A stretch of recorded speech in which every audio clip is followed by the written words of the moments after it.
Please put your hands together and welcome back to the main stage. It's the Shanghai Dragons. This squad went 0-2 in the preseason, but they said they didn't have much, if any, time to prepare as a squad. Zoe, they've been in the US now, they've been able to prep.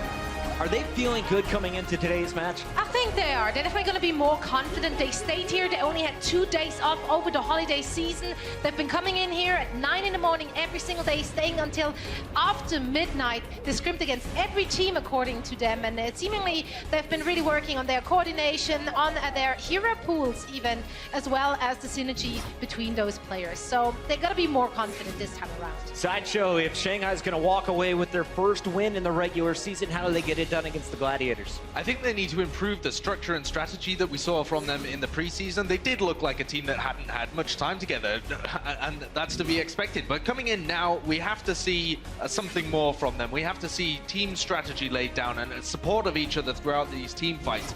Also, I would like to see Undead step up a little bit, because he's got to be a second threat on this team alongside Dia.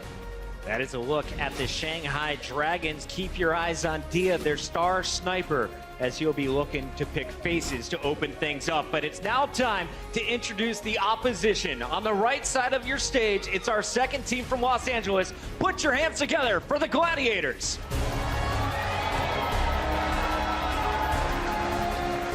Coming out the front, we got the amazing support combo all the way from Finland. It's Shaz and Big Goose. And Sideshow, we saw so many different looks from this Gladiator squad, considering they only have 7 players in the active lineup. Yeah, we saw 2 quite distinctly different styles, but definitely the 2 star players for me were their supports. Shaz and Big Goose were absolutely fantastic. There's the guy on your screen, Shaz. Mostly playing Zenyatta, was playing fantastically. The amount of right-click picks he got, individual performances, was amazing from these 2. Brent, who's your favorite player to watch on this squad? I believe it's going to be Shaz, to be honest, but it's closely tied up with Big Goose. Honestly, I love these 2 Europeans on this team because both these supports are absolutely incredible at what they do. I've been following them closely throughout their Overwatch career, and I gotta say, they just turn up almost every time. Hydration, one of the stars from the preseason. We didn't know what to expect from him, and he put on a show alongside guys like Surefour. Gladiators, they went 1-1 in the preseason, pulled off a major upset today. Now they're going up against the Shanghai Dragons, and let's talk big picture. We know that the Gladiators, they were missing a tank. Bishu was sick. They played with a lot of triple DPS. Zoe, what's your expectations today going up against the Shanghai Dragons? I mean, Bijou walking up on that stage, he looked healthy, he looked well. I can't wait to see him once again on that stage with iRemix. I love that tank couple. I love how reliable they are. I just generally think they have a very well-rounded roster, and I do think it's just a little bit better. I think they have the edge over the Shanghai Dragons, so I do think they're going to come out on a 3-1 here. Brent, what are you looking forward to most in this matchup? Again, I got to mention the supports. I mean, I sound like a broken record just here, the supports, but to be honest, the supports of Shaz and Big Goose in particular, because these guys, if you just pay attention to them closely in this game, you'll see how much they are on another level in terms of when Big Goose goes in with that boop as well to just peel for his team if he is playing the Lucio, which he probably isn't. Let's be real, it's the Mercy meta. But honestly, I've got to be looking forward to that one, and also Shaz on the Zenyatta as well. Yeah, to contrast that to the Shanghai Dragons, it really has been their supports that people have been having concerns about as well. So there's a big difference in the styles of these 2 teams and where their strengths lie. It's very much the DPS players for the Shanghai Dragons, and they have to stop Asher just wrecking their supports in the back because they've been struggling in this meta. Got to look out for the Tracer always. That's the name of the game in the current meta of Overwatch. Let's get the official predictions. Zoe gets the bonus point for nailing the numbers. Where are you going this time around? As I already said, 3-1 I think is the result. Yep. Brent? 3-1, I'm going to go with a 4-0. 4-0? Oh, wow. I think it'll be a 3-1 as well to the LA Gladiators. Do we have anyone out there who thinks the Shanghai Dragons are taking this one today? I heard a hell yeah, Dia's my boy. Who's cheering on the Gladiators in this matchup? There you go. Hometown heroes, fan favorites. We'll see if they can get the job done. It's time to get this one started as we send it over to our casters. We got the Uber X. Take it away, fellas. Thank you very much, Chris. Yes, my name is Mitch Leslie. I'm joined by Matthew Murillo, and it's time for our first transcontinental match of the Overwatch League. Yeah, extremely excited for this matchup. Obviously, Shanghai against the Los Angeles Gladiators. The LA Gladiators, their preseason, pretty mixed results, but I feel like this is a team that they have a very good roster put together. We'll talk about Shanghai here first. Dia was really their standout player throughout the preseason in the DPS role. You saw him a lot of McCree. They need Undead to step up, and then they need to get their supports in line. Right, it's very easy to paint Dia as a star player on this team. Undead, his other DPS compatriot, is definitely well known in the past. He was a representative for the Chinese World Cup team as well, but hasn't shined early on here. We need to see Shanghai find a little bit more depth in their roster.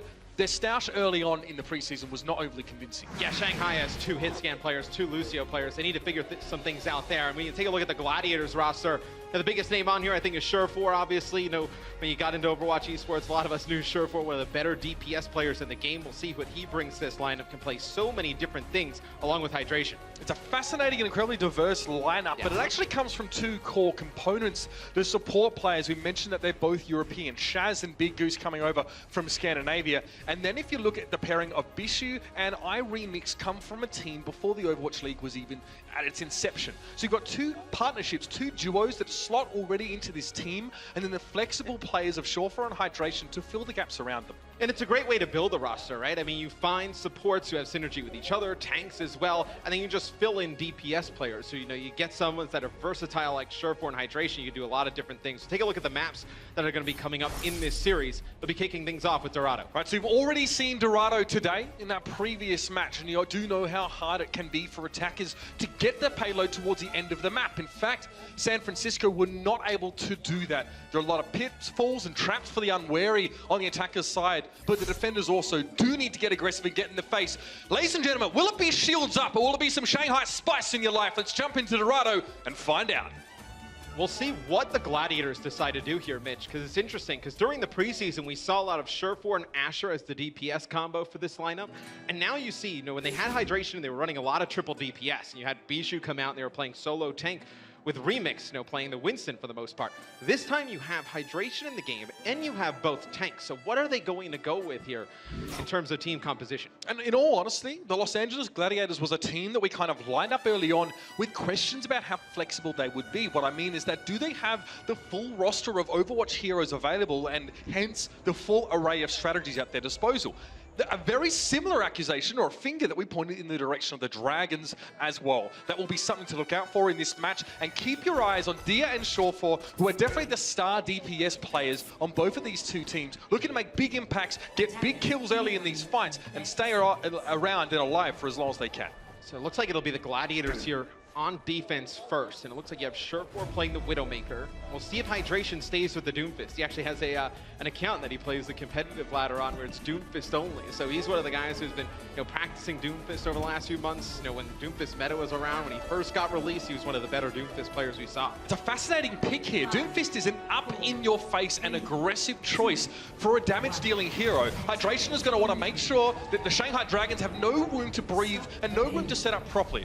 Early on here, we're going to have Shusha up on this D.Va. Again, trying to get some high ground control and get an idea of where the Gladiators are set up early on so they don't walk headlong into a trap. You know, Doomfist is a great pick here when you get in that close quarter area, but with Undead on the Widowmaker on the side of the Shanghai Dragons, you don't really have anybody who can chase him out or really put a lot of pressure on him outside of Surefour and iRemix on the side of the Gladiators. Undead has his 2 tank players forging ahead just to make sure the way is clear and Undead has some space to try and do damage. It's going to be a Widowmaker versus Widowmaker battle of 2 sniper players here, as Undead is looking to try and pick off Surefour before going for his counterparts. Yeah, the Gladiators have kind of given up this choke point. They're going to let them walk in a little bit, because that's where Doomfist can be really aggressive. And then also, you take away some of the sightlines that Undead would have on the Widowmaker. Bijou gets ejected from his mech, so a lot less protection is going to be available here for the Gladiators as Hydration is trying to stay safe. That's a big punch, though. You can see how low in HP Roshan went from getting knocked back into the wall. Hydration knows he needs to get back on the ground as quickly as possible because Undead is looking for those kills, but Dia comes in as demolition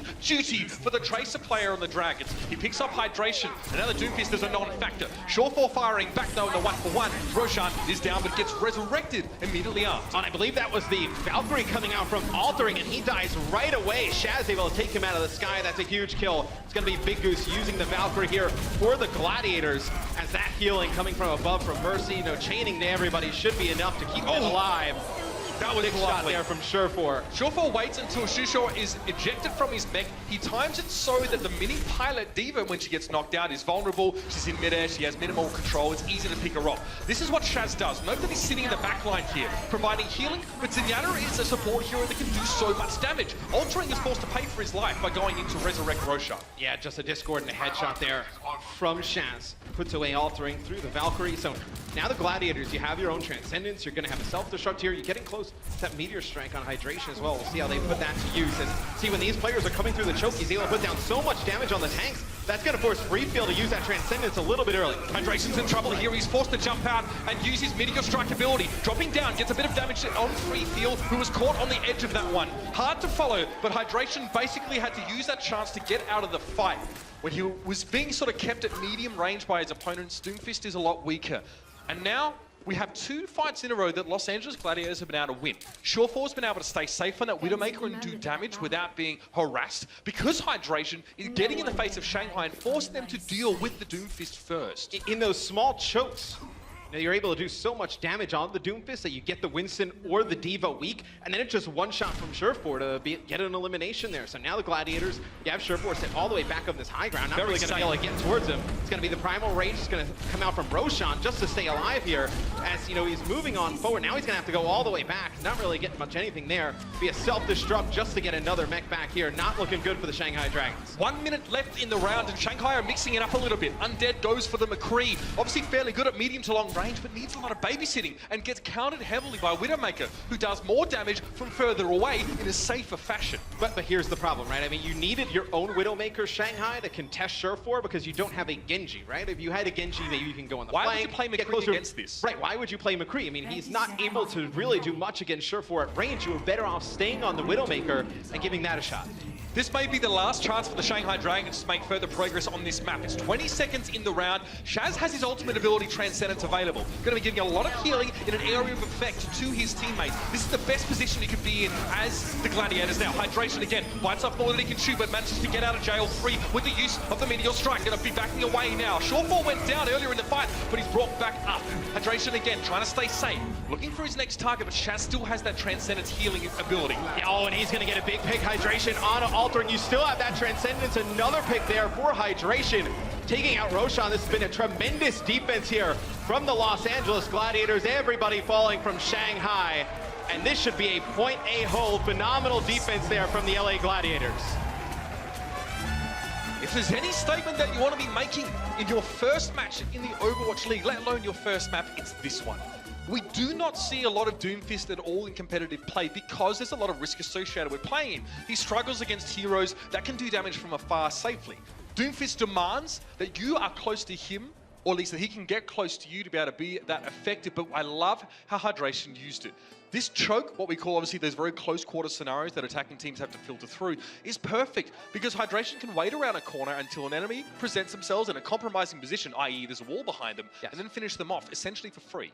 And Doomfist is a hero who demands to be focused down because if he starts attacking you and landing those abilities, he gets the shield to larger his Makes HP him far pool. more durable. Right, so he's extremely durable. He can get into your backline, one-shot heroes. So you're trying to focus on the Doomfist, but then you have the dive coming in from the Winston and the Diva. Oh, by the way, you have a Widowmaker at range where you don't have a Genji or your own Widow to really attack him. Now, just in terms of team composition there from the Shanghai Dragons, they really didn't give themselves much of a chance. So we've seen a lot of Tracer play so far today. We probably will still see some more in this match, but Doomfist maybe is a different option than Tracer. Whereas Tracer likes to harass, do damage over time. It's a war of attrition when you're running around the backline. So Doomfist goes in and it's shock and awe. He gets the job done quickly, but sometimes isn't able to escape as effectively.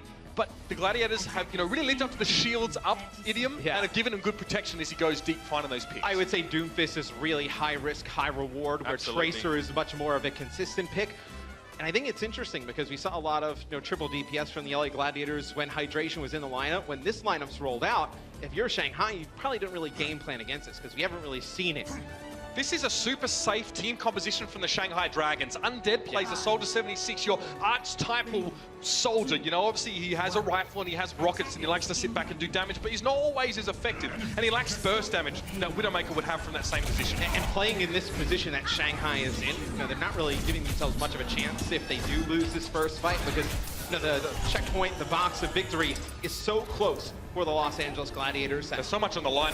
Yeah. What Oh! done? That's beautiful stuff from Shaz. I told you he was insane in the pregame, and you see it right there. That's a very hard ability to hit. It's a right-click orb of destruction with Zenyatta. You need to predict the player's movement very well, and Shaz nailed it. Undead falls straight into yet another orb, and Shaz is really making an account of himself. He might be a support player, but he's getting a heck of a lot of kills. And it's hard for Shanghai because when you lose Dia on that Tracer, your star DPS player, it forces the tanks to try and back up to help Undead, and that should be it here. One player getting to contest the cart, that will be Dia on the Tracer, but it's highly unlikely he's able to make this work. He does fall. It'll be the Los Angeles Gladiators taking map number 1. And this is the crazy thing about Overwatch, is that sometimes you can have extremely long maps that go for quite some time. We saw Temple of Anubis in the first series.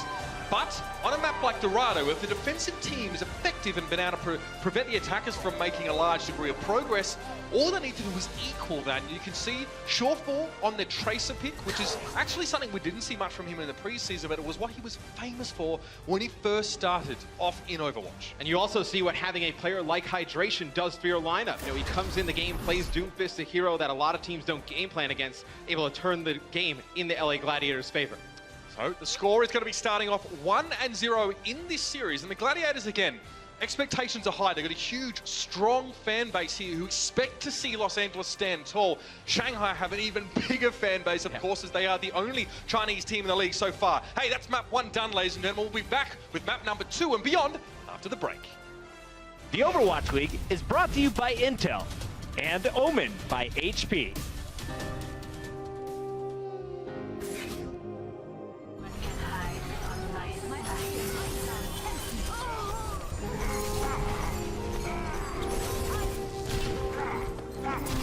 No one can hide from light. I will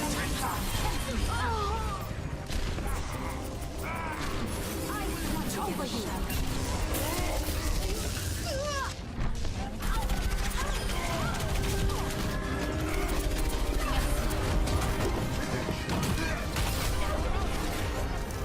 I'm taking care.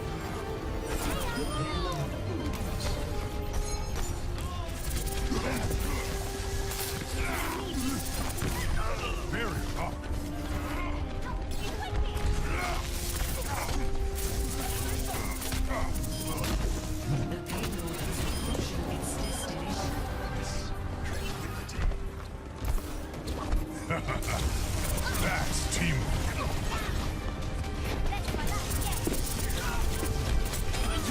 Reloading.